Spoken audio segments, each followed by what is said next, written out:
பக்காலத்து ஒருத்த வாங்குறான். இந்த மதுரையில் உள்ள ஒரு முக்காப்பைய முஸ்தபா பேசுறான்.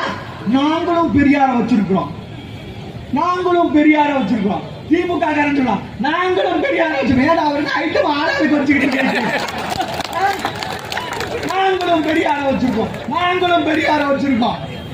இந்த முக்காப்பைய முஸ்தபாவை கேட்கிறேன், நீ நல்ல ஆம்பளையா இருந்தா நீ சனாதனத்தை ஒழிப்போன்னு சொல்றீங்களா? இன்னைக்கு காலையில் ஒரு வீடியோ பார்த்தேன்.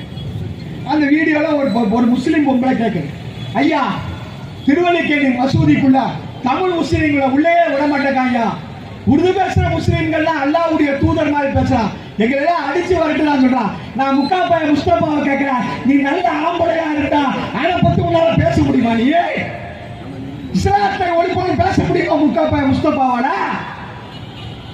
சொல்லுங்க பாப்போம். கிறிஸ்தவத்தில் இன்னைக்கு எவ்வளவு பிரச்சனைகள் இருக்குது? கிறிஸ்தவத்தில் எத்தனை ஜாதி பிரச்சனைகள் இருக்குது? தலித்து கிறிஸ்தவர்களுக்கு உள்ள இடம் கொடுக்க மாட்டேங்க. பட்டியலிட கிறிஸ்தவர்களுக்கு சுடுகாட்டில் கூட இடம் கிடையாது. அது கிறிஸ்தவத்தை பத்தி பேசுவதற்கு கிறிஸ்தவத்தை ஒழிப்போம் எவ்வளவு பேசுகிறா பாப்போம் தைரியம் இருந்தா.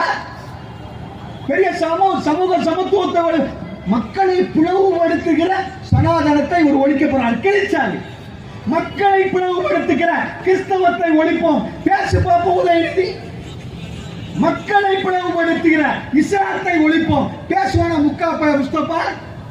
ஆனா இங்க வந்துட்டு சொல்றான் சனாதனத்தை ஒழிப்போம். நான் மரியாதைக்குரிய தமிழகத்தினுடைய முதலமைச்சர் ஜோசப் விஜய் அவர்களுக்கு சொல்கிறேன், இந்த முக்காப்பைய முஸ்தபாவெல்லாம் முதல்லயே வாயை கட்டி வைக்கலன்னு சொன்னா மு.க. ஸ்டாலினுக்கு என்ன நடந்ததோ அதே நிலைமைதான் ஜோசப் விஜய்க்கும் ஏற்படும் என்பதை